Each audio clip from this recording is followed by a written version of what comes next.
Hello, everyone. I hope you can hear me. Um, Before we begin, I wish to acknowledge the support of the interpreters, Claudia Acevedo for French, Carmelo Velasquez for Spanish, and Rashid Mtugi for Arabic. Next slide, please. All right, so good morning or good afternoon to everyone, depending on where you're joining us from. Thank you for being with us today. I'm Dima. I'm the coordinator of the Infant Feeding in Emergencies core group, and I'll be introducing today's webinar, which is on the topic of supporting wet nursing in emergency contexts. This webinar will be recorded so that we can share the recording with anyone who wasn't able to attend, and it's in process already. Please introduce yourself in the chat, who you are, where you're listening in from, so that we all know who we all are. And on to just some housekeeping rules. Please, if you can keep your mics and cameras off to save on bandwidth, that would be great. If you do have any questions about the presentation or that you would like to bring to our presenters, please put them in the Q&A box and let us know who the question is for if you'd like. And that is just that Q&A box is next to the globe icon at the bottom of your screen. If you do have any other general questions or comments, you can put these in the chat. So we'll ensure to take time throughout the webinar to answer your questions. And if there are any outstanding ones, they'll be answered in the Q&A session of our webinar. And if we do run out of time, unanswered questions will be responded to and shared after the webinar. Next slide. So this webinar is organized jointly by the Global Nutrition Cluster and the Infant Feeding in Emergencies core group. On this slide are the logos of all the member organizations of the IFE core group webinar working group, as well as our donors, without whom we would not have been able to deliver this webinar.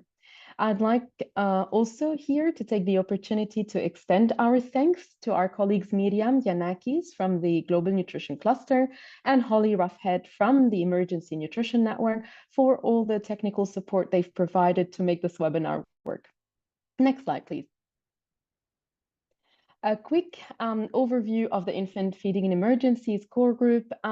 This is a global collaboration of agencies and individuals committed to the protection, promotion, and support of appropriate infant and young child feeding in emergencies, also known as IYCFE. It was established in 1999 to respond to concerns and gaps related to IYCFE, and is dedicated to ensuring more effective IYCFE support in emergency contexts by strengthening learning, guidance and policies, planning and capacity in IYCFE. On this slide, you'll find this QR code will take you to the key resources on IYCFE produced by the Infant Feeding in Emergencies core group. So next slide, please. As some of you might know, so global recommendations have emphasized the role that wet nursing, donor human milk, milk banking, and relactation may have in emergencies as safe alternatives when breastfeeding from the biological mother is not possible.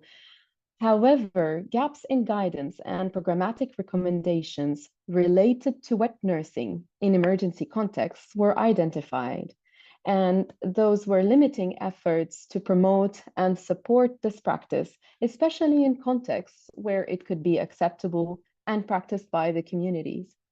So we hope that today's webinar will help us answer the following questions.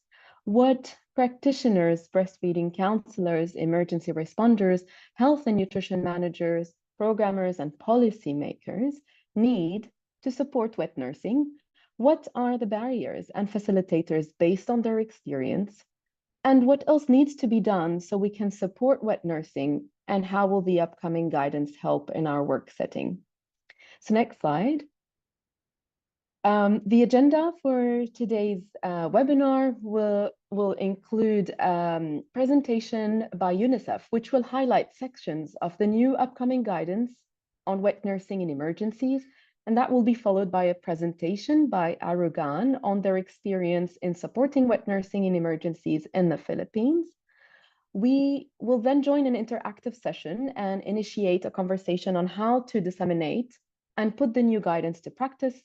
And we'll follow with questions and answers, and finally proceed with the closing and evaluation of the webinar. Next slide, please. So this webinar has involved about 13 speakers and facilitators from organizations, agencies, and countries, and all listed on this slide. In terms of presenters, we will hear from Alex Yayamo today, Senior Emergency Nutrition Advisor at FHI 360, Fatmata Sisay, Nutrition Specialist, Infant Feeding at UNICEF, Ma Ines Fernandez, Executive Director and co-founder of Arugan in the Philippines, and also IPFAN Southeast Asia representative.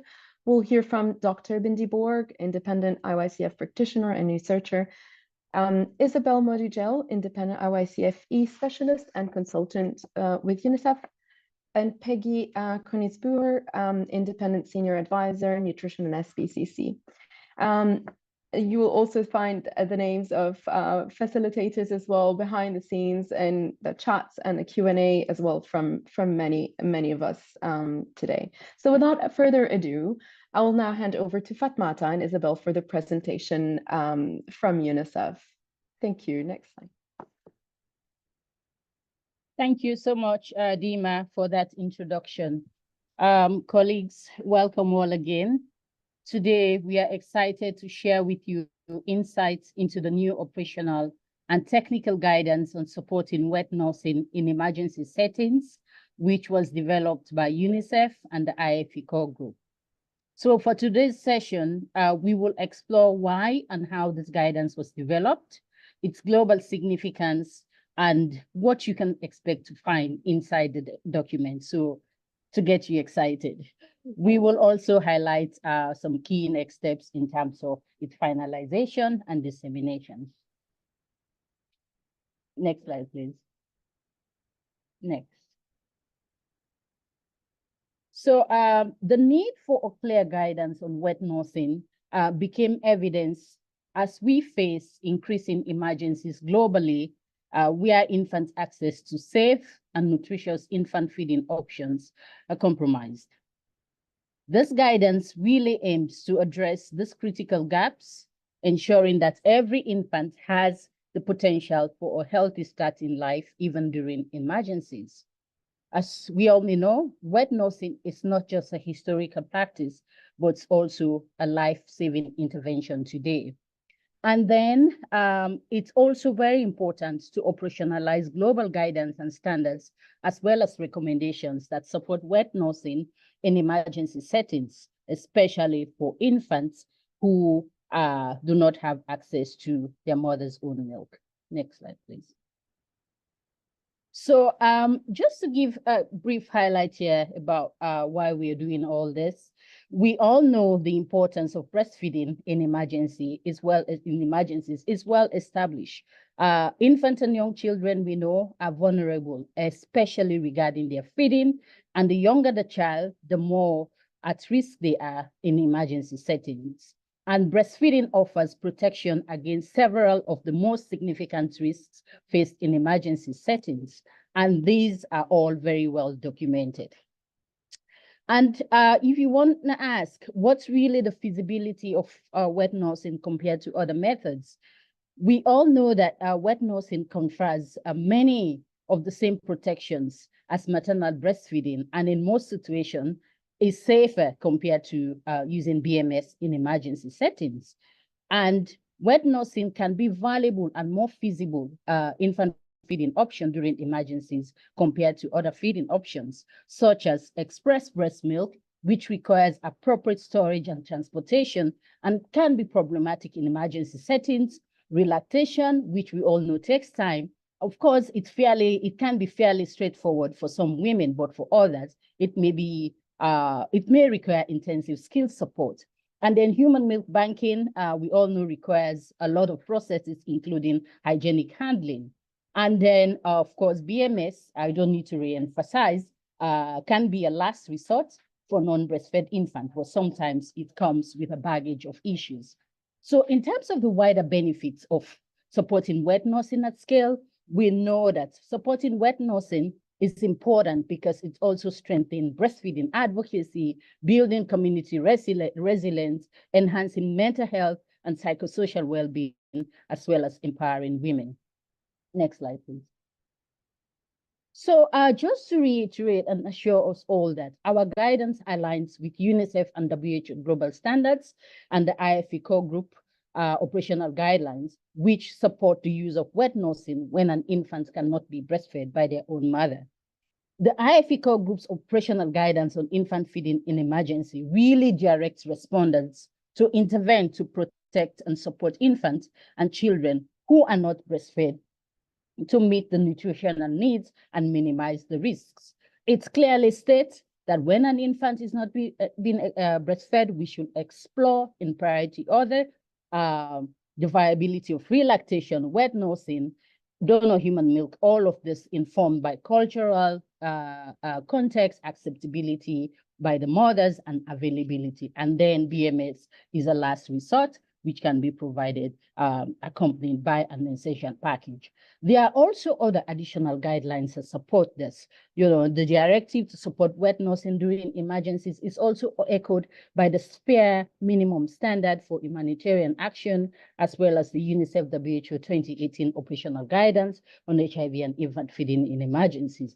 And even recently in the COVID pandemic, WHO recommended wet nursing as an alternative feeding method for infants whose mothers confirmed or suspected to have COVID and could not be breastfed. And it will also excite you to note that more recently, wet nursing is strongly recommended by WHO within the management of severe wasting for infants less than 6 months of age. So in summary, the recommended first option to explore for infants currently not receiving mother's own milk is relactation, and then wet nursing and feeding with other women's express breast milk. Next slide, please. Just to wrap it up on the rationale, we all know the importance of breastfeeding in emergency settings. It can mean life and death for most infants in emergencies. And this includes wet nursing, which is basically breastfeeding someone else's child. And throughout history, we know women have provided breast milk through wet nursing to ensure the survival of infants. But however, support for wet nursing is often overlooked in emergency response plans and national guidelines.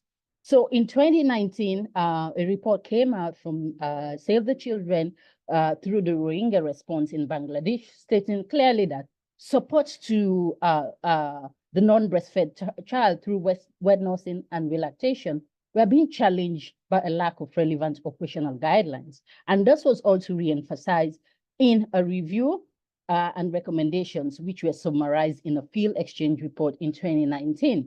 Then this also came up in a request by many partners who were providing support in the Ukraine response. So really, to safeguard the health survival of one of the most vulnerable groups in emergencies, there was a need, a call for UNICEF and partners to step up and provide guidance and support to help support practitioners implement international recommendations on wet nursing. So at this stage, I will now hand over to Isabel, who will take us through the meat of all of this, the guidance development process, and the key content. Over to you, Isabel. Thank you so much, Fatmata.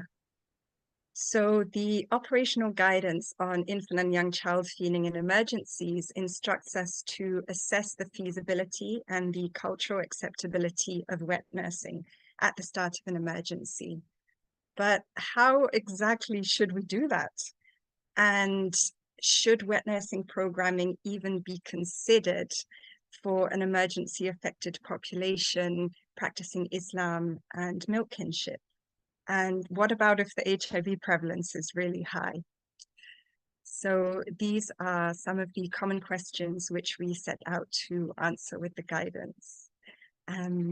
Hello, everyone. It's a pleasure to be here with all of you and to share more about this guidance that I have spent the past year or more working on together with our technical advisory group, many of the members whom are with us today. So I'll start by sharing a little bit about how we developed the guidance and then giving you a sneak preview of what to expect from the guidance. And our aim was really to develop a very thorough understanding of this practice of breastfeeding someone else's infant and how best this potentially life-saving practice can be supported during emergencies around the world. So to start with, we examined over 80 publications, both peer-reviewed and grey literature, looking at both emergency and non-emergency contexts, both current practices and looking at this long and diverse history that this practice has. And to make sure that we were learning from real-world examples, we developed a case study template which covered the main programmatic aspects from the guidance. And we received 3 submissions, which highlighted really diverse experiences, from the Rohingya response in Cox's Bazar to the breastfeeding of an opioid-exposed infant in kinship care within an Indigenous community in Canada. And these new case studies that we received were complemented by plenty of existing case studies, which we found in the literature. Given the diversity of this practice, getting very diverse perspectives was also really crucial to developing our understanding. So in addition to the expert insights which were provided by the TAG, who guided me throughout this process to this day, I also interviewed practitioners from all around the world. And 2 of our TAG members, Bindi and Alessandro, who are with us today, they conducted a rapid evidence review, which compared the risks and the protective factors of this practice for the nursling and for the breastfeeding woman to other alternative infant feeding methods. And I will touch on the findings from this review shortly. And last, but certainly not least, we dedicated our attention to very carefully considering terminology. If you are listening to this presentation in English, depending on your culture and your country's history, you might find the use of the English term wet nursing inappropriate or even offensive. I wanted to recognize that today and to apologize if that's the case. It is the reason that you may notice me using descriptive language at times instead of using wet nursing during the presentation. And this kind of modeling of alternatives we've also used within the guidance. So recognizing that language evolves over time and understanding that there are negative connotations historically associated with the term wet nursing in some locations and in some cultures, we took the concerns that were raised by several TAG members very seriously. And I subsequently involved all TAG members in an in-depth consultation. We discussed it further with various key informants we interviewed, and in the hope of finding an alternative that would be suitable for use within global guidance, I also conducted an additional desk review which focused specifically on terminology. Unfortunately, no alternative was found that is really widely used and understood. So it is really my hope that this will change in the future. I have no doubt that this conversation is not finished, but for the purposes of this guidance, we really needed to direct our attention back to developing this urgently needed guidance and not getting stuck on wording. But in the guidance, we have included a note on language, which really highlights the importance of being aware of any potential sensitivities and of identifying contextually appropriate terms that are locally used and understood and accepted. Thank you. Next slide, please. I wanted to share a little bit about our experiences and findings from developing the guidance. One of the key challenges was that there is very little written about the modern day practice of breastfeeding another family's infant. There is an abundance of literature on its history, but very few experiences document in detail supporting this practice, especially in emergencies. I found a handful of publications, which I've included on the slide for you here. And I also didn't find much guidance or guidelines, also not for non-emergency settings. So although there are very important differences to be aware of, we also included guidance on human milk banking and informal milk sharing within the desk review of these 80 or more publications. Also, another limitation we ran into was that within the existing literature, there is really an overwhelming predominance of Western perspectives and Western histories. So to ensure a more inclusive approach, we actively engage practitioners from diverse cultures, including Indigenous communities, in the tag and in the interviews. Another challenge when it comes to wet nursing compared to regular breastfeeding counseling of a mum and her baby is that suddenly there are a lot more parties to consider. We have the infant being breastfed, their family, the woman who is breastfeeding the infant, potentially any of her own children. So recognizing and protecting each group's needs and rights became essential for shaping this guidance. And yet, while navigating these complexities, we needed to remember that this practice is as old as humankind. It often occurs spontaneously without any external assistance, and it offers a local and rapid solution which can save lives. So our mission was to create guidance that's both practical and accessible, trying to strike the balance between the need for protocols and safeguards for emergency programs and the natural simplicity of this practice. And to end on a positive note, we discovered that wet nursing is far more commonly practiced and accepted than is often assumed by emergency responders. A bit more on that now. Next slide, please. In terms of history, our desk review found that this is really an ancient practice. It's not new, it's not a modern invention. And there are various kinds of wet nursing which have existed in human cultures and religions across time. But in some cultures, it was institutionalized, professionalized, and it became a coercive and exploitative practice with really tragic consequences, which we must take great care to learn and to not repeat. It is very important for emergency responders to be aware of both their own cultures and history and that of the population they're supporting if they're not the same. And for any international responders, taking care not to impose their own biases and potentially negative perspectives on cultures which have a positive history. And this diversity persists today. So to quote Virginia Thorley, as a normal part of women's lives, in an emergency or for convenience, it has largely been unrecorded, and so it is not possible to calculate its prevalence. Often, it's only publicized when there's something unusual. So you can see the screenshots from the different newspaper articles to illustrate this. But although we don't know the prevalence, we do know that this practice occurs in most cultures around the world. An analysis by Hewlett and Wynne found that, in fact, it occurs in 93% of the 107 cultures that they examined. And when it occurs, it's most often as a compassionate response to a personal crisis. So, for example, a mother has died or become separated from her infant. It's quite rare for it to be the normative way of feeding infants within a culture, and it's equally rare for it to be completely forbidden under any circumstances. So as you can imagine, such personal crises, maternal death, severe illness occur more commonly during emergencies. And as the focus really shifts to saving lives, we often see that wet nursing and related practices such as relactation and informal milk sharing become more accepted and more commonly practiced. I will now briefly share one such example from Ukraine.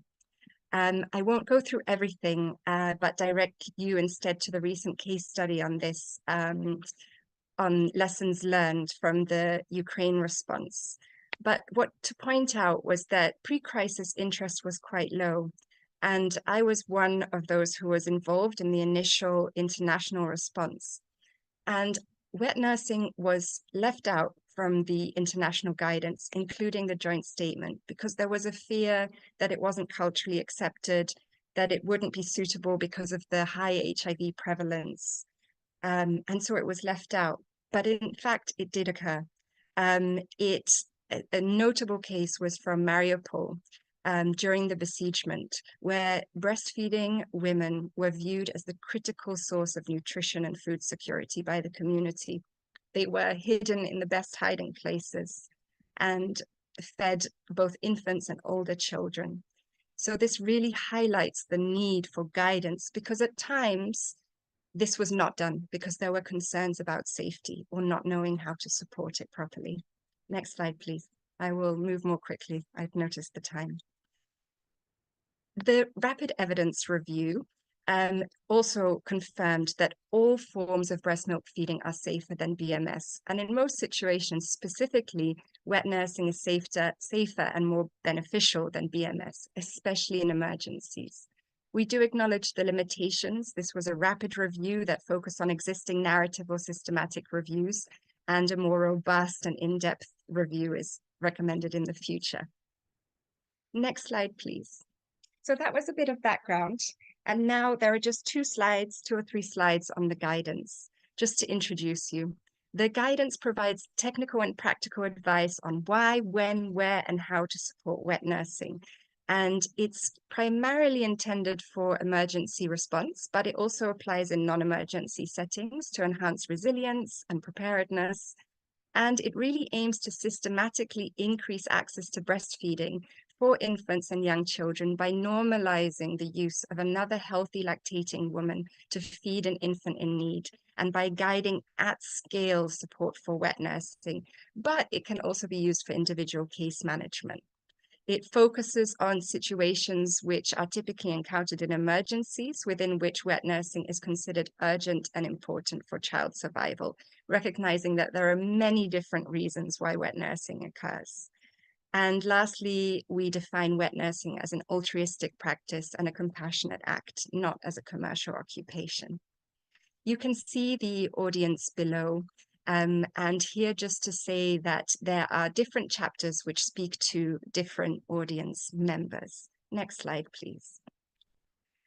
Some of the questions that it sets out to answer are the ones that we have commonly encountered. What exactly is a wet nurse? Who can be a wet nurse? Can a grandmother be a wet nurse?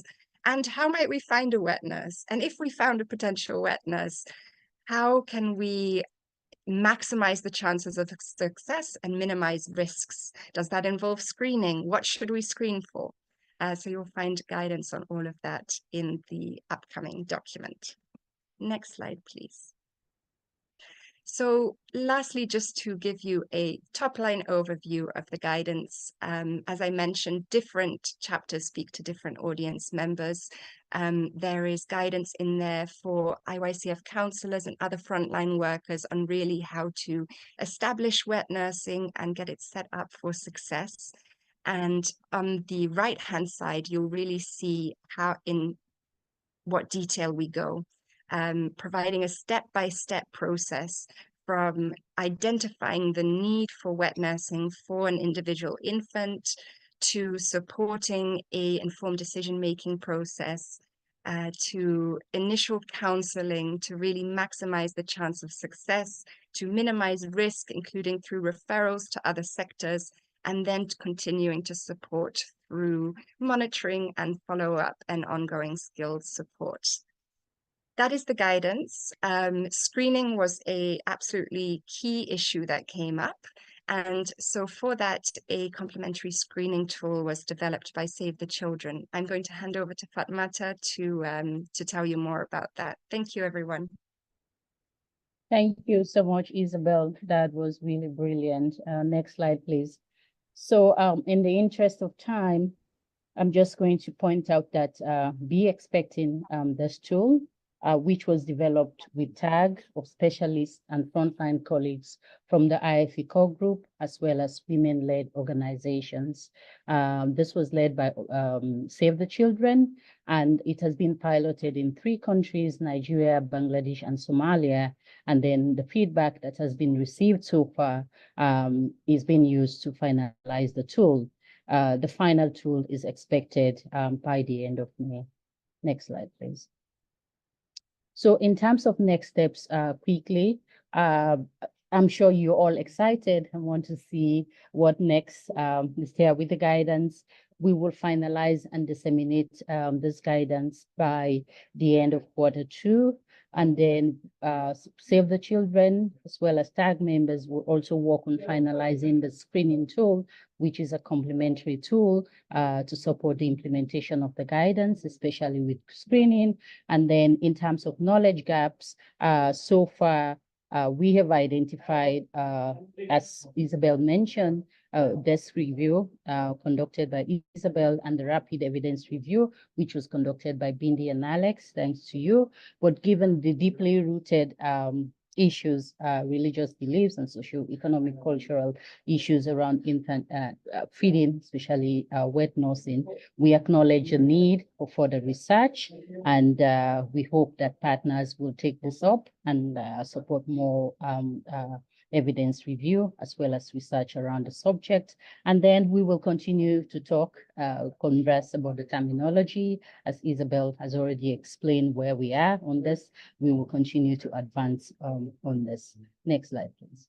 Then we definitely encourage you to use the case studies to populate experiences across the world. Then we will not complete this without thanking all of you that have contributed to this amazing piece of work. On behalf of UNICEF, we would like to acknowledge TAG members who have worked on this relentlessly, the IFE core group, as well as individuals who have provided technical guidance and contribution to developing this guidance. We say a big thank you and a big bow to all of you. Next slide, please. That's the last one. So I think that's it for us. We invite you for any thoughts, questions, and thank you so much for your participation and listening to us. Thank you.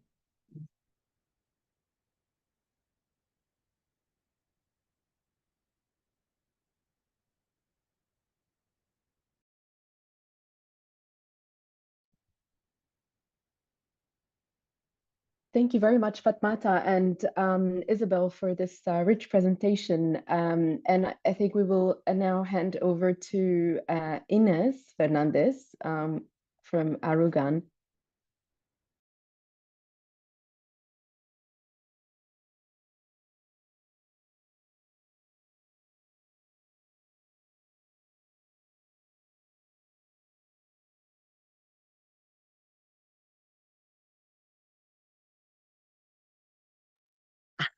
Thank you so much. Good evening in Manila and good day in many countries watching now. We would like to thank the opportunity for us to share our wet nursing experiences in the Philippines. Next slide, please. Next slide. You would see the turbulent typhoons that happened in the Philippines, and every year we experience 27 typhoons. And you can see on the photo the devastation.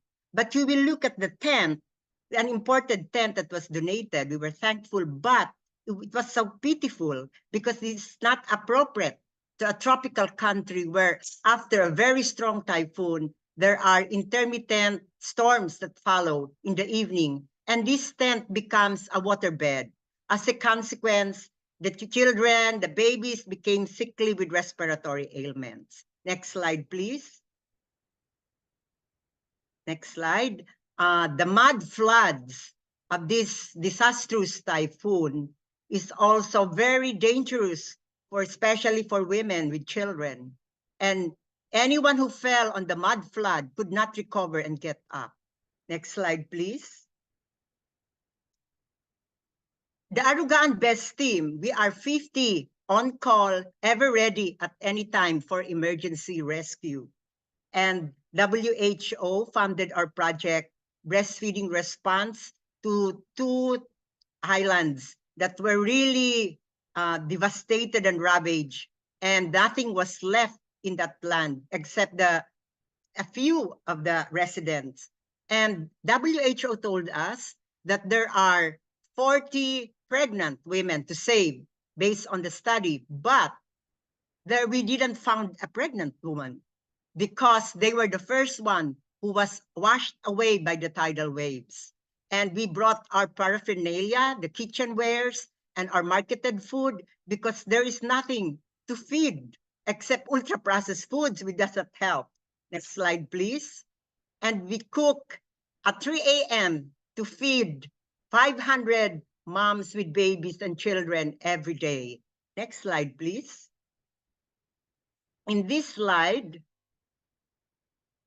you can see that we don't only feed the moms and the babies, before this slide, please, but we also teach food that heals and nourishes. Why it is important to use indigenous foods, because it helps with their health, especially during emergency. We teach A to C food literacy. Next slide, please. We set up, next slide, please. We set up simultaneous tents. Next slide. We set up simultaneous tents with big tarpaulin photos on as visual aids in local dialects, and so that the passers-by can see. Can you come back, please, to the last slide? Because in that simultaneous tent, we encounter a mom. Before this slide, please. Okay. We encounter a grandmother and a mother with a toddler and a baby bottle feeding with formula milk. And during the breastfeeding counseling session, we asked the lady beside the mom if she can allow to breastfeed the baby who's never been breastfeeding to wet nurse. And she obliged. And then we put back the baby to the biological mom, and we asked for express donor's milk, and we do the drip drop while the baby started initiating breastfeeding. Next slide, please. In the next slide, we encounter a bottle feeding moms, and she attended our breastfeeding counseling session in a cluster group, and we do the lactation massage so that everybody will learn the step-by-step. When we leave, they can do it. And we ask for donor's breast milk for the drip drop during the initiation of breastfeeding when the mom and baby are ready. And on the other tent, we gather the community health workers, volunteers, mostly grandmas. And we told them that you can breastfeed. They attended the counseling session, and then we do it live on the grandma, how to do the relactation management. Next slide, please. During home visits in these flooded areas, we bring along visual aids, colorful in their local language captions, so that the mom can understand. And most of the survivors of the typhoon, they're absent-minded. Their minds are fleeting. They're so worried. There are missing members of the family, and they have nothing left. So, and they don't know how to rebuild. So that is the main concern for, especially for humanitarian service. Next slide, please. We intervened, we applied cross-nursing intervention to two neighbors, cousins. One is breastfeeding and the other is formula milk feeding. So we immediately do the switch nursing, give the newly born breastfeeding baby to her for the latch, and the other mom who is an experienced breastfeeding gave the bottle feeding baby on her. And we do the lactation massage step by step, and do at the same time counseling her on the breastfeeding why and the risk of formula milk feeding. And then when the mom and baby are ready, we do the drip drop of donor's breast milk, and it is a successful breastfeeding journey. Next slide, please. In the next slide, we encountered baby crying on bottle with water, and the baby was left with a neighbor because the mom went on a rice ration, so she was on queue line, and the baby was left to this neighbor, and our wet nurse gave her a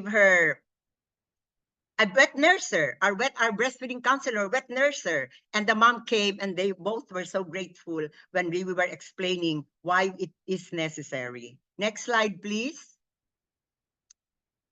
Adaptive breastfeeding. At the evacuation center, the mom has a baby, but it is an orphan. It was the the baby of a mom of her sister who passed away in the evacuation center. So she adopted the baby, and we showed her how our wet nurse will do the breastfeeding positioning, the proper latch on, while counseling her. And she obliged to have her lactation massage, and we attended to her induced lactation. Next slide, please. A 8-month-old malnourished baby, never breastfed. Our wet nurse the baby, and in the afternoon we give donor's breast milk for the transition to be given through cup feeding, and the following day we followed her lactation management. Next slide, please. In our mother's classes at the school grounds where the evacuation centers are, we show how to do the proper positioning with the wet nurse, and we also applied lactation massage while counseling. Next slide, please.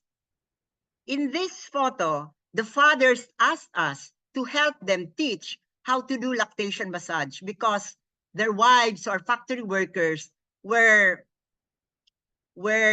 bottle feeding, and when they arrive in the evening, their daily wage is not sufficient for the family needs. And so next day they brought their wives, and they do well remarkably, and they save a lot of money. Next slide, please. Hand expression is taught. We never use the palm. We use the power of our body, and we also give express breast milk as donors breast milk for the toddlers. Next slide, please. And through cup feeding. This is the most powerful, efficient, effective Arugaan way of managing cross-nursing, wet nursing, and relactation and induced lactation.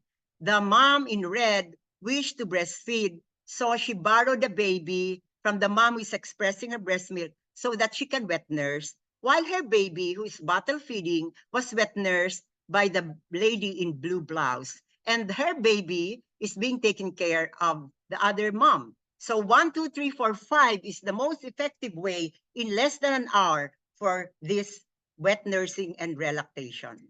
Next, please. Grandma, yes, you can breastfeed. And grandma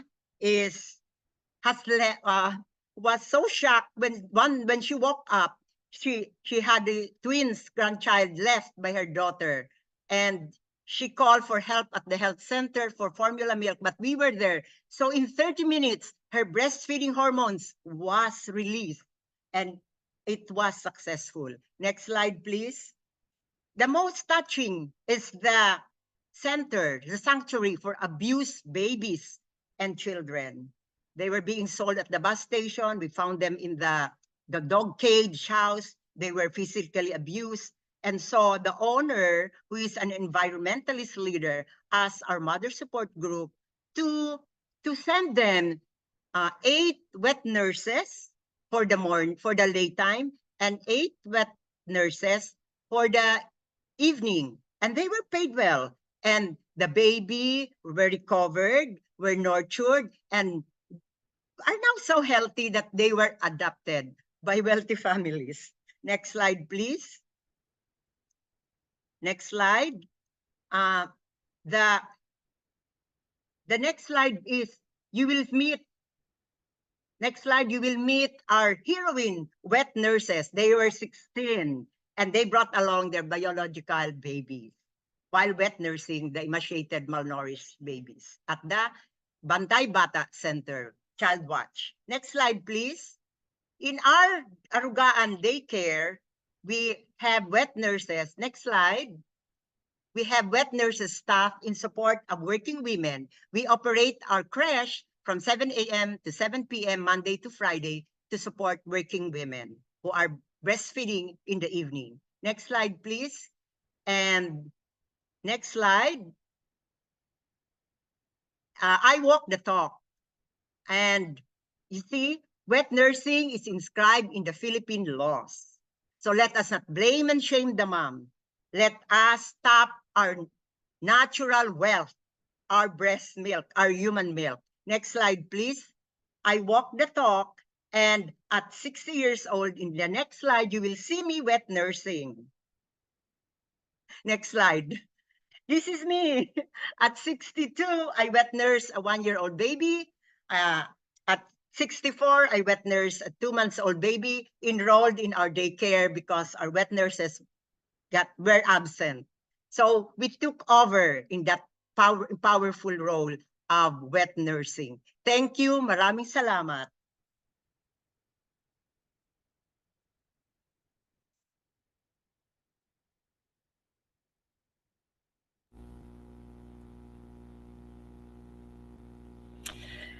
Thank you, Inez. That's so inspiring. It's wonderful to hear about your work. Can I check? Can everybody hear me fine? Thank you, Bindi. So we're going to move now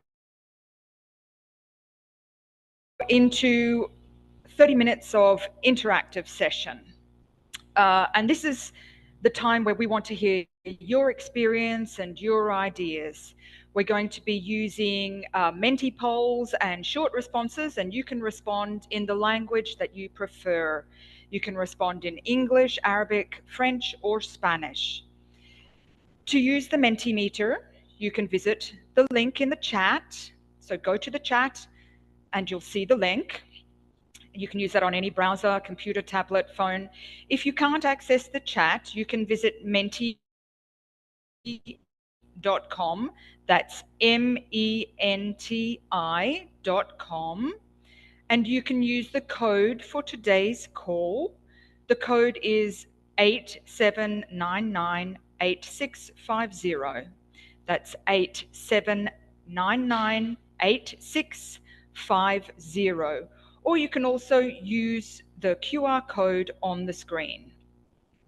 So if everybody's ready, our first question is there on the screen now. We'd like to know, do you have experience in supporting wet nursing in your context? The answers are yes or no. Please go ahead and let us know. The translation of that question is in the chat box in Arabic, French, and Spanish. So if you need to, look there. At this stage, I can see that more people are saying no, that they don't have experience, but an impressive number of people are saying yes, they have experience supporting wet nursing in their context. And those numbers are growing. Still about twice as many people haven't had experience, but a very impressive number of people have had experience. So, very exciting that we've seen Inez's inspiring examples, and that the wet nursing guidance is going to be here to help us with supporting wet nursing in our context. In the interests of time, we'll move on to the next question that we have.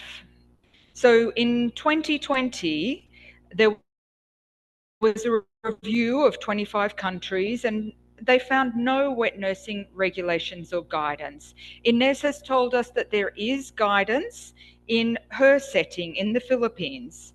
So we're asking our second question, which is, are there any policies that regulate wet nursing in your setting? You can answer yes, no, or don't know, and you can look at the translation of the question in Arabic, French, or Spanish in the box, and the answers are lovely coming in. Very impressive. 7, 8 people, 9 are saying that they do have policies that regulate wet nursing in their settings. The majority of respondents are telling us that they don't have policies, and a lot of people don't know. So that's some homework for all of us to do when we get back home or when we get off the call, to take a look in our setting and see if there are policies. And once again, the wet nursing guidance is going to be very helpful as a starting point for developing policy. I must say I'm very impressed with that 12 respondents who have policies in their settings. Great. Let's move on to our next question and point, which is about programming. So other than the absolutely amazing experience that Inez has shared with us, the Aragon experience. There are very few examples of programs that support wet nursing at any scale. We've certainly heard isolated examples of wet nursing practice spontaneously. Many of us have heard about the Chinese policewoman who was breastfeeding her own child and then wet nursed a number of babies who were separated during the 2008 earthquake in China. Some of you may have heard of a refugee camp staff person who wet nursed a malnourished baby that came into the camp. And some of us have even seen grandmothers or aunties wet nursing grandchildren, nieces or nephews. But there are very few examples of programs at any scale. So the question here is, are there any programs in your setting that support wet nursing? Again, translations are in the chat box. I am actually quite impressed to see an 15, so what percentage, I'm not sure what percentage that is, but 15 respondents are telling us that they have programs that support wet nursing in their settings. Once again, not surprising to see that most respondents don't have programs supporting wet nursing in their settings, and some of us again don't know. So I'm still really very impressed there that now 16 respondents have said there are programs supporting wet nursing in their setting. And again, the wet nursing guidance will be a great help to us in designing and setting up programs to support wet nursing in our setting. So great, we've gotten a feel, we've taken the temperature for the experience in the group. Now we're going to move on to some more open-ended questions to learn about your thoughts and experience. And you can answer with short texts to these. So the question here is, do you think that you can support wet nursing in your context? And if yes, why? What are the facilitators, the things that will help you? And if no, why not? What are the things that will make it difficult? Once again, the translation is in the chat box. You can answer in your preferred language. You can make a short answer saying yes, because, no, because, and we will have a chance to translate some of those. So we're seeing here that there is cultural acceptability and social norms for wet nursing in some settings. Some people say that it could help into that religious considerations make it easy or difficult. There are a few responses talking about openness to wet nursing, trying to incorporate it into program design or counselling. I see some people are saying that they need to learn from the experience of others. I'm seeing too that some people feel that are focused on the relationships between wet nurses and caregivers or families of infants. And it's really nice to see that positive response. Wet nursing works, absolutely. Someone has told us that they teach about milk sharing in their setting. There's a little bit of response around lack of guidance until now, training, the need for training. Can we see any responses there in French, Spanish or English yet? None in Arabic so far. One person is telling us that their country is disaster prone and that wet nursing will be really helpful.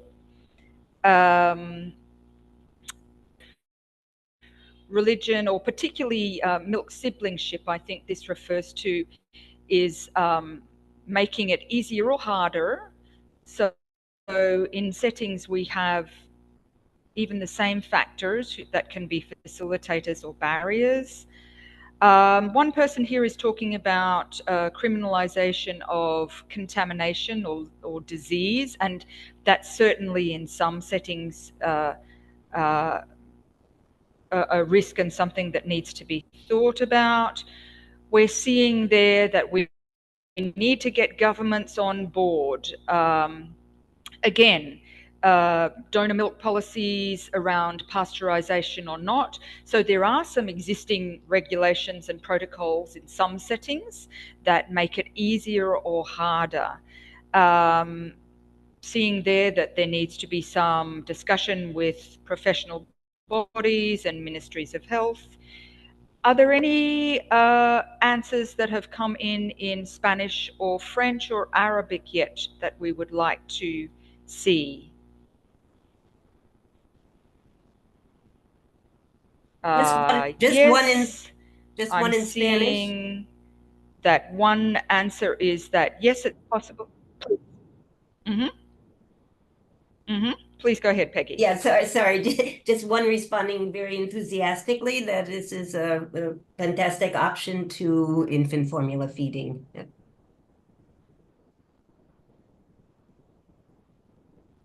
Excellent. And I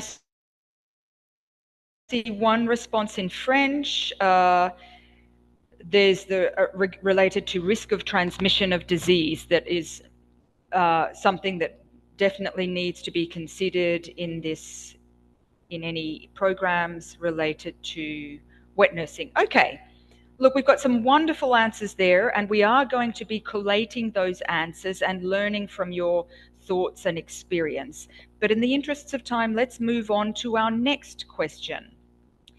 Our next question is related. What do you think is needed so that wet nursing can be supported in your context? So our next question is, what do you think is needed so that wet nursing can be supported in your context? Once again, you will see the translation in the chat box. You can answer in any language. And it's fine to say, I don't know. Short answers, we need this or that, or I don't know.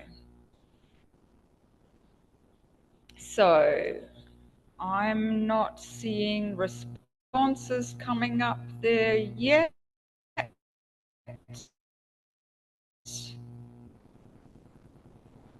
Think is needed.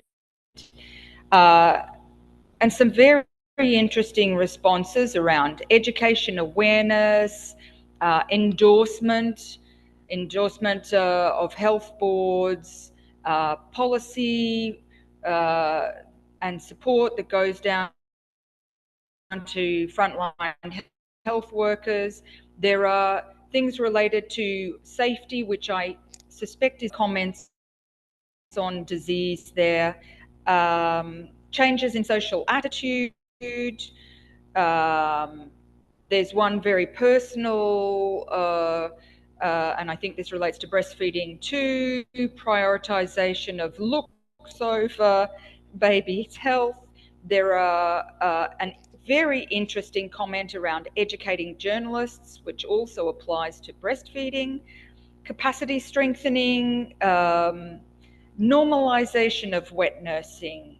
We need research, that's for sure. We're getting some really exciting responses in there. Have any come through in French or Arabic or Spanish at this?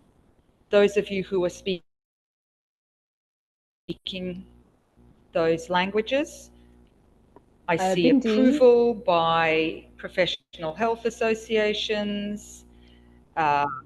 Yes, please go ahead. Bindi, this is Dima here. I could see a response in Arabic, but that was in the chat to that question, saying that basically supporting the wet nursing mother with appropriate infant and young child feeding practices and the recommendations. So to meet those recommendations and also to take into consideration her nutrition as well. And yeah, with her her well-being from a nutrition perspective. And then Cecile, would you like to tell us about the French response that I can see there?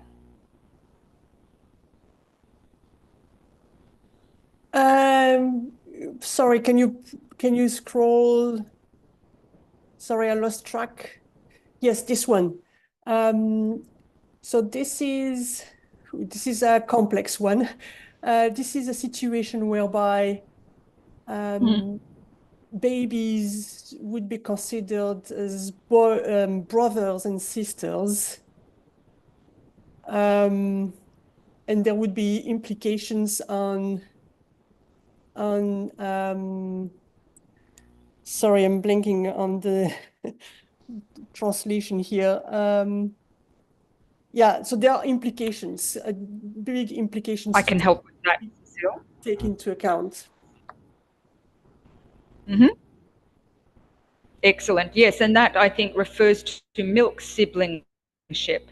We need, if I'm understanding this response correctly, we need good records of wet nursing in those settings where concepts of milk siblingship exist. So the idea that if a woman wet nurses a child that is not her own, that child becomes her child and therefore becomes a sibling to her children, and those children then can't marry. So we need records of milk siblingship to ensure that no inappropriate, I guess, marriages take place. Thank you for that response. That's really important. Are there any responses in Spanish, Peggy, that you would like to highlight? Okay, just one, emphasizing the importance of education and the social acceptability of the practice around the social acceptability and access to tests related to the making sure that the child, the mother and the wet nursing woman is healthy. Thank you, Peggy. And Dima, I see a couple more Arabic responses. Can you tell us about those ones? Yes, so briefly, if I can summarize it, is more about the need for capacity building so that this can be supported, working on behavior change as well, nutrition behavior change, and also on cultural norms that basically are related to the issue of the relations between children who have, the siblingship that the milk siblingship, if I get that right in English,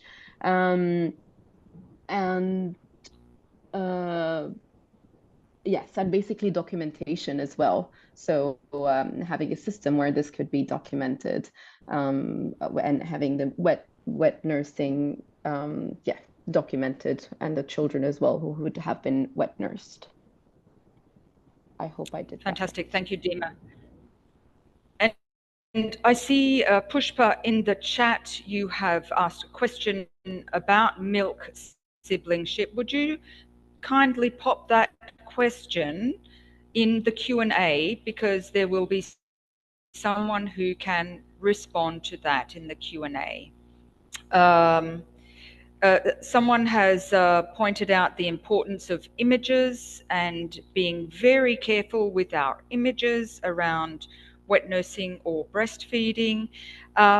We got some fantastic responses there, almost 100. Let's move ahead to our last question. And this is the cracker. This is the one that is really, I think, the most important question. You've joined today because you're interested in wet nursing. You've talked about your familiarity with it. You've talked about the barriers and the facilitators and what's needed. And now we want to know, what can you personally do to support wet nursing in your context? The question is in the chat box. You can write in any language. This is our call to action. We don't want this to be another webinar that you spend an hour and a half on and forget. We want you to do something. What are you going to do?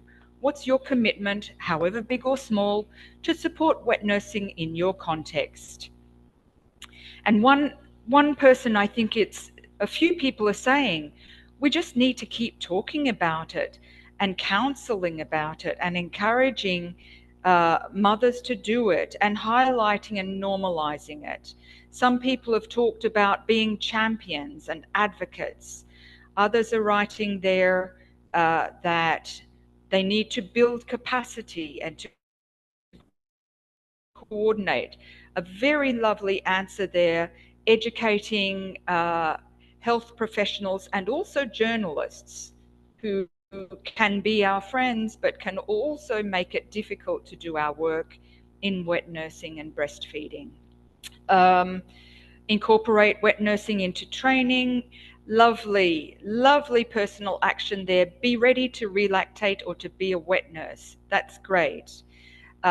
Remove the barriers. Dima, I see a response in Yes, Bindi. Arabic there. Could you tell us what Yes. that is? The respondent is saying, I will do everything I can in my capacity. Excellent. There's another response coming up, Dima. We'll call on you in a moment. I see a response in French that says to raise awareness with caregivers. Cecile, can you tell me Yes, I've spotted just exactly what that means? This one is about French response. Yeah, this one here is about possibly evaluating any risks attached to wet nursing, and very likely it is overestimated. So in areas expected to be affected by a shock or a crisis, evaluation could be done.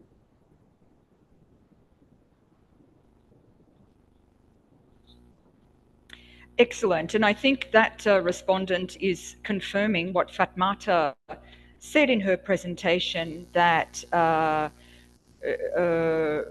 we need to be careful about overestimating the risks.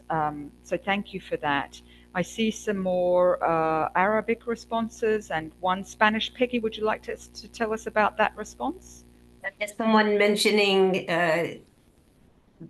that they would like, they think we should be sharing with mothers so that they understand or know about the option. And this person is planning to educate themselves more about the theme so that they can better support in the future. Fantastic.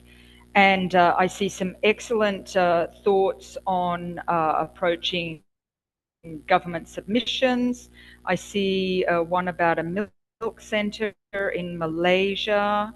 I see people asking for case studies and pilot studies to use as guidance. I definitely see some people saying this is a French response to get it into national policy. I see some people talking about social media as a way to disseminate knowledge on wet nursing. Dima, are there any of the Arabic responses that you would like to highlight? Yes, Bindi, there was one earlier saying that continuing the conversation around wet nursing is important and something that they are willing to do, and also to convince basically more people, as well as building the capacity and the context. So. Excellent. And I'm seeing a response there about comparing the risks of wet nursing and breast milk substitutes. And I'm linking that to educating medical students and medical professionals about the risks and benefits of wet nursing or breast milk substitutes. So having that clear and open conversation and emphasizing the risks of breast milk substitutes, especially in emergency situations. I've seen a couple of responses around working women and needing to express breast milk, and that wet nursing could be helpful in their settings. Cecile, Dima, Peggy, are there any other English, Spanish, French, or Arabic responses that you would like to highlight before we close up? Maybe just one additional in French, suggesting that it's good to have international global guidance. It will ease the process of having them adopted at country level. Mm-hmm. And in terms of Arabic, we've also received other comments around basically more seminars and humanitarian work on the importance of breast milk and the dangers of breast milk substitutes and the risks around breast milk substitutes, as well as another one on giving cultural importance and value for wet nurses. Fantastic. Peggy? Yeah, just a couple, again, emphasizing the importance of training health professionals and informing medical staff at hospitals, working in emergency settings, to establish protocols and provide reference documents and support. Wonderful. 74 wonderful responses and inspiring responses. These are meaningful commitments, and they're your commitments. So that's how I'd like to end up here, by reminding you that if you made a response in this section, that's your commitment. That's our call to action to you. We would love to hear how you follow up on your commitment and how it goes, because this is all part of our learning and working together to make wet nursing, especially in emergencies, a reality. We'll be putting these responses together and making them available and sharing them back. So thank you so much for this great interaction in this session. There are almost 200 participants, and I think we did a great job of sharing with each other our experiences and our ideas. So now I'm going to hand over to Dima and Peggy for the question and answer section.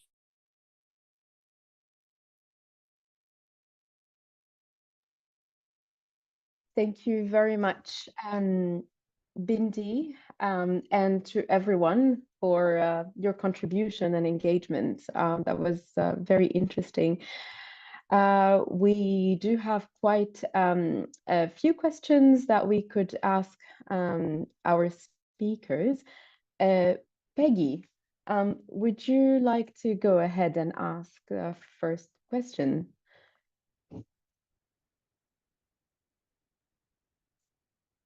I'm not... Peggy? Yes, sorry. So a question came in about actually about the risk of freeze-dried breast milk requiring about whether it's appropriate to consider. Is that something Bindi might answer?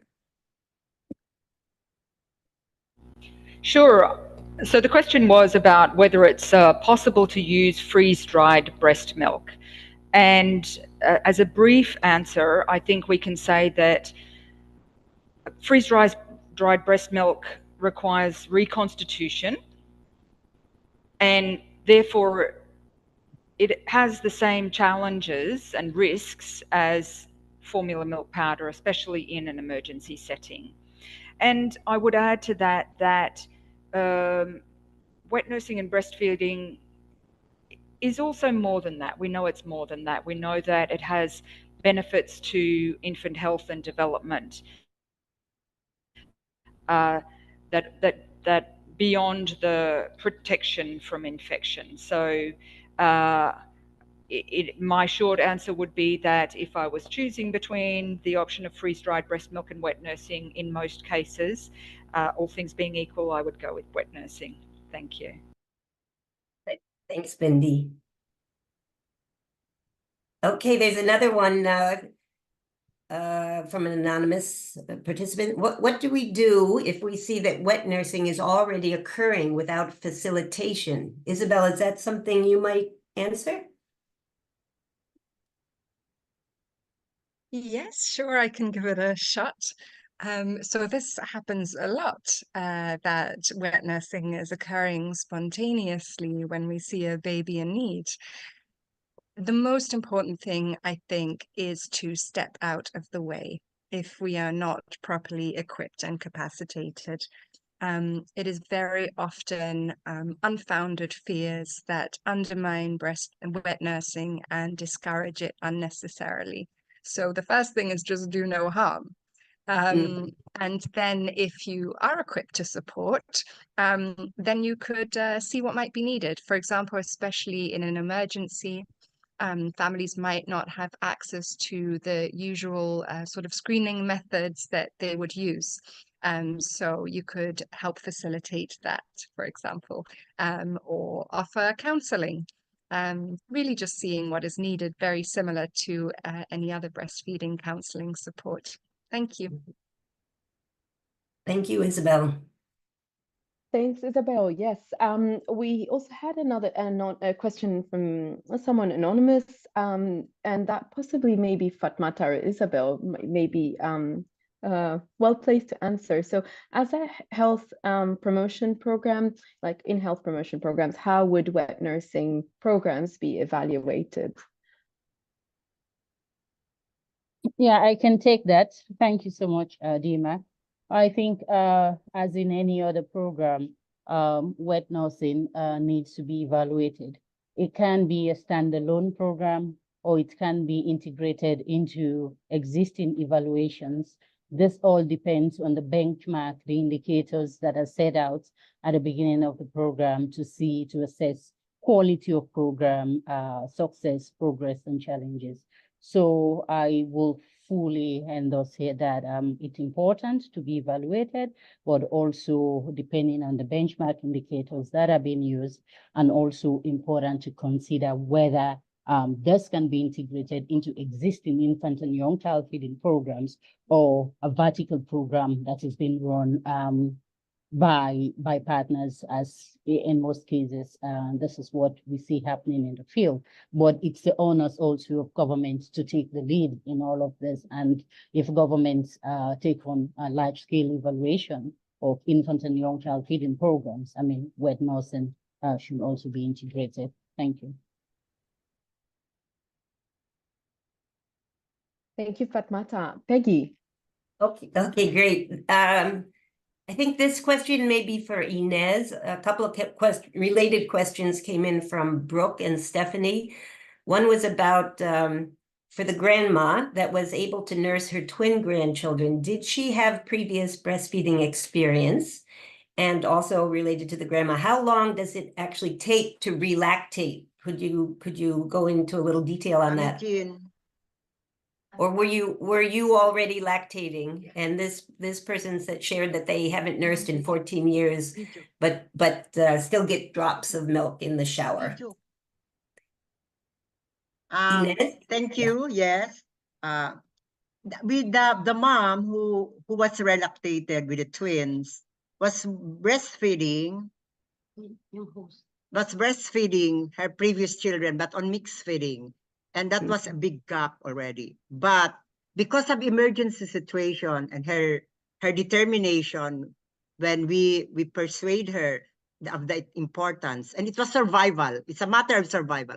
So in 30 minutes, we were able to bring her back. But in normal times, when we do relactation with grandmas, at any age, there is no age barrier.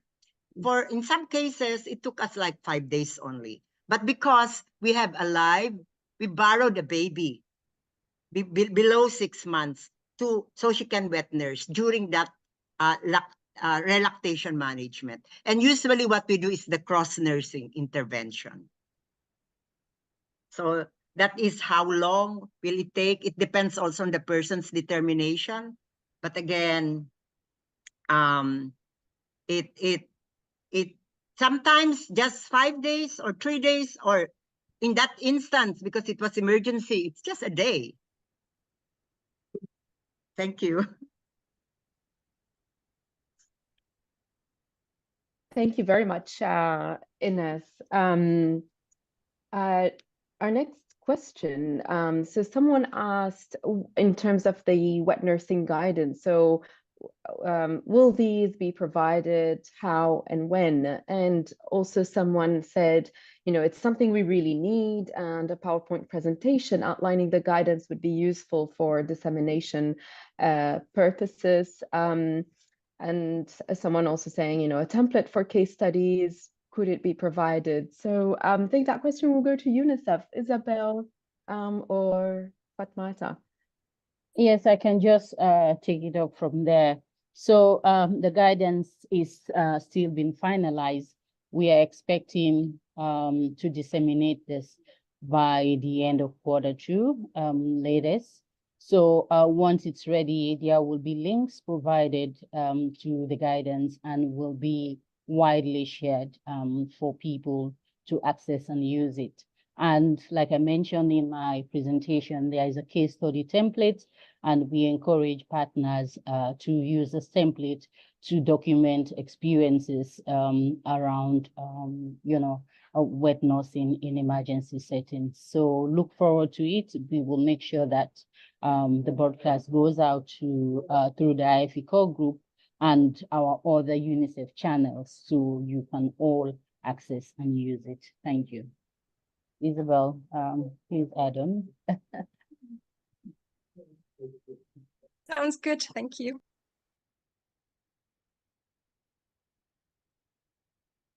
Okay, there's another question that seems to be directed to Ines. So I'd like Ines to respond, but if Fatmata or Isabel would like to add, that would be great. It's a question about screening tests for potential candidates who can wet nurse. And the question for Ines is, are there any screening tests that are actually conducted for the wet nurses in the Philippines? Thank you. During emergency, since it's calamity, no resources, we just do our best to give no harm. And breastfeeding is not contaminated, is safe. So we do the wet nursing. And of course, we are mindful of signs and symptoms of an illnesses. We don't give the baby to a wet nurse who is sick, very sick. Of course, you give to at least a normal mom, where we can see the signs and symptoms that they're okay. And so we don't, it is impossible to have a medical test. But on normal times, we may have the chance to do the test. But again, it is a gender fairness. We should ask both the mom, if a mom needs to be relactated, two families should be tested. And besides, there are very few contraindications to breastfeeding. So maybe you may be thinking of communicable disease, but maybe it will not affect the breast. It will not, but it may affect the baby. But again, if we have, during normal times, we have medical facilities. And that is where the guidelines would come in. But during emergency, the calamities, let us not medicalize, because it is impossible. Thank you. I'm happy to also add a little bit on this from the guidance, which is that it is very context dependent. So as my Ines has shared, in her context, it's really impossible to conduct testing. In general, for a screening, we want to consider the most serious and the most prevalent risks. So that involves testing, if possible, or screening for prevalent infectious diseases, which have a proven high risk of severe illness and death in infants, and there is evidence of transmission through close contact or through breast milk / breastfeeding. So there for any emerging infectious diseases, you'd want to consult WHO for the latest recommendations, which might justify temporary avoidance of breastfeeding and screen for that in certain situations, certain infectious disease outbreaks. But again, it's really context dependent. It would depend on the infectious disease profile of the context, what the national policies and guidelines are saying, making sure, of course, also that they're adequately taking emergency considerations into account, and what is the actual capacity for testing and treatment. We don't just want to test and then not be able to respond if problems are detected. So the guidance covers various different screening methods, which could range from an open and honest conversation about lifestyle and a self-exclusion questionnaire to doing a physical examination for signs and symptoms, or even laboratory tests. This really varies depending on where we are. So the guidance will cover that. And then the screening tool, which Fatmata mentioned, which is being developed by Save the Children, will provide a very practical tool to help with the implementation of the guidance around screening. Thank you. Thank you so much, very Inez and much. Isabel. Thank you. Thank you. That's right. Thank you very much. And we can see that more questions are coming in. And for all those that have not been answered, we will put those answers together and share them with a webinar package with everyone who has attended.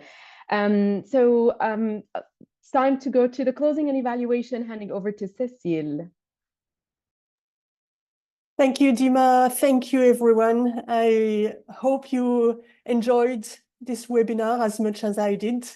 Thank you for your active participation. Before you go, please know that when you will leave this Zoom webinar, there will be a window popping up for you to give us feedback. It's very important we hear from you on how did that go. Also, I want to thank all the speakers and facilitators. Everyone, please know that there is also the GNC website you can use to request support or ask any question you may have. And with that, I think, thank you, everyone, and have a good rest of the day. Bye-bye.